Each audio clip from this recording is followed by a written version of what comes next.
Today, I'm flying Malaysia Airlines in business class for the very first time.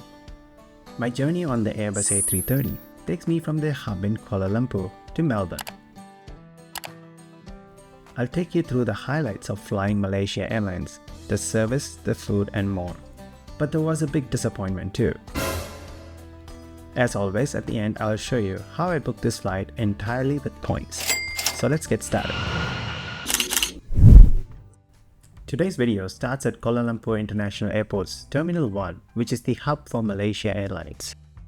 This is the older of the two terminals here, with the newer Terminal 2 serving only the low-cost carriers. Note that these terminals are actually not connected airside, so if you are transiting, plan for the terminal change and immigration. Being the airline's hub, there's of course a dedicated business class check-in area. Though on my visit, it was actually longer queues than the economy section. Much like Singapore's Changi Airport, security at KLIA is located at the gate, so after clearing immigration, we are already airside. This is the list of all the airlines that fly to this airport, or at least most of them. Terminal 1 is itself split into two terminals, the main terminal and the satellite terminal. The main terminal is mostly used by Malaysia Airlines for their regional flights, and the satellite terminal is used for the rest of the operations. Normally, an aero train would connect these two terminals, but it has been closed since 2023, with buses being offered instead. This is not such a bad thing if you're flying in business, as Malaysia Airlines offers a private transfer service on a BMW i7. Even though my camera did a fine job of blurring out what I wanted to show you, trust me, this was a nice transfer experience. I definitely played around with all the buttons over this 5-minute journey. We were on a long transit here, and so with several hours till our departure, we made our way to the Malaysia Airlines flagship Golden Lounge. This lounge is split into two areas, with the left side being the one for business class and One World Sapphire members. The other side is for first class and One World Emerald members. I must admit that I'm a very big fan of this lounge at KL. For a start, it's pretty big and open plan with lots of window views of the gates. But most importantly, the food options here are tremendous. The central buffet area caters to all types of cuisine with a Nasi Lemak counter, a dumpling station, as well as some Indian food. Separate to this, there's a noodle bar which offers a wide selection of hot noodles and soup. There's also a bar with nice views and shower facilities, though the less said about this shower, the better. The one downside to this lounge is the nap area, which is located right next to the children's play zone. Definitely not the best place for a restful sleep. After several hours, it was time to catch my flight to Melbourne, and with it comes the biggest disappointment of this trip. At the time I booked this flight, this route was supposed to be serviced by a Malaysia Airlines flagship A350. In fact, the best one, which was leased from SAS. But in the days leading up to departure, this got changed to an A330, which is a big downgrade. The Airbus A330 is the mainstay of the Malaysia Airlines long-haul fleet.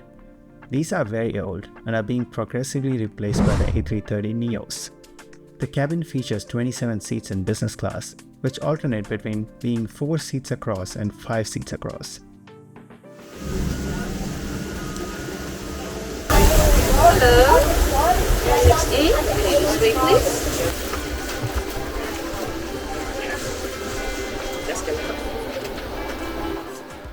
Stepping on board, I must say that the seats are in pretty good condition despite their age. We selected the window seats on the left side, although the throne seats on the right could be a consideration too if you're traveling alone. They feel very similar to those on the Qantas A330, but a bit narrower as there's an extra seat in each row. The screen was on the smaller side for a modern in-flight entertainment unit and featured a very useful storage space right underneath it. The side console comes with even bigger storage and a mirror. Adjacent to this is the adjustable light, the ancient looking TV remote, and a USB port. There is also a phone holder, and seat adjustments can also be found here. Some additional seat controls are found right next to the seat, and I later found out there is a universal power socket. An amenity kit and a bottle of water were provided, alongside other standard amenities for this red-eye flight. Prior to departure, a very hot refreshing towel was provided, and a drink of choice was offered. We began to taxi out as the very catchy Malaysia Airlines safety video was played.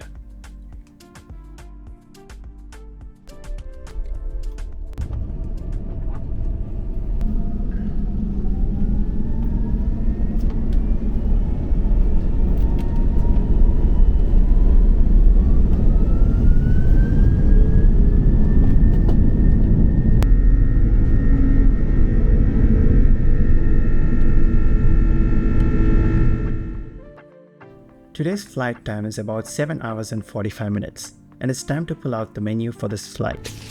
Malaysia Airlines offers 2 main meals. Just after takeoff, the signature satay chicken is served, and there's a choice of chicken, beef, or a combination of both. And prior to this, some nuts were provided, accompanied by a drink. As I waited for the satay to arrive, I took a peek at the amenity kit from the brand Espinal of London. I really liked the bag, and I thought that the contents inside from Peyo of Paris were quite useful too. The satay arrived shortly after, and 4 skewers were offered. Thank you. Can't hear this. I'm only 1 hour into this flight, but it was so amazing that I'll probably declare this as the highlight already. It has been a while since we had the amazing satay chicken on board Singapore Airlines, but this was just as good. I struggled with the in-flight entertainment system for a short while after the meal. The old system was pretty slow to use.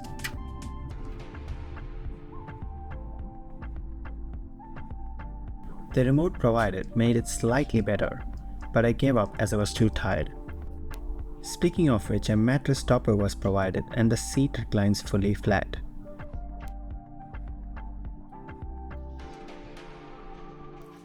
It was a bit narrow at the feet area, but I snoozed off for 4 hours of very comfortable sleep.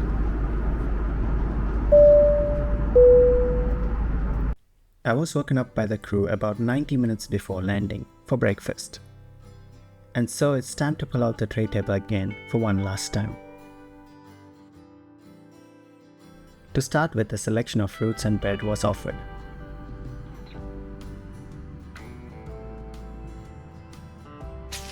For the breakfast mains, Malaysia Airlines provides 3 options, and I was never going to go past the Nasi Lemak. It turned out to be a pretty delicious choice and one that I thoroughly enjoyed.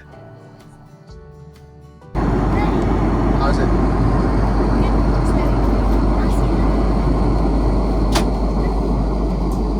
I took a quick look at the in-flight magazine and finally understood that the reason for this aircraft downgrade was actually Qatar Airways. Turns out, since Malaysia Airlines and Qatar Airways signed a code-shared partnership, Malaysia Airlines decided to send its flagship aircraft to Doha instead of Melbourne. This also shows how late I am in making this video.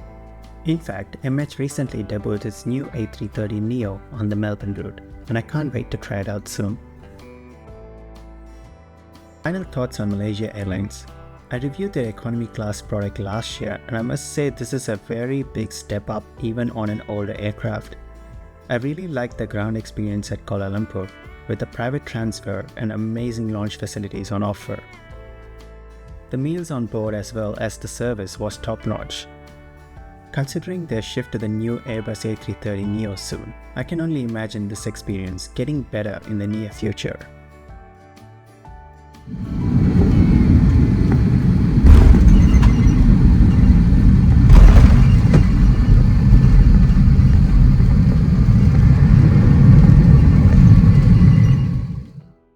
Antarabangsa, Melbourne. This has been our pleasure serving you. Thank you for flying Malaysia Airlines, a member One World Alliance, and we hope you enjoy our Malaysian hospitality. See you again soon. So, all the best, sir. Take it easy, yeah? You can book Malaysia Airlines using Qantas points thanks to their One World Alliance membership. The flight from Kuala Lumpur to Melbourne will cost you 75,000 Qantas points, and the taxes are quite low for this redemption. Thank you so much for watching this video, and I hope you got an insight into flying Malaysia Airlines.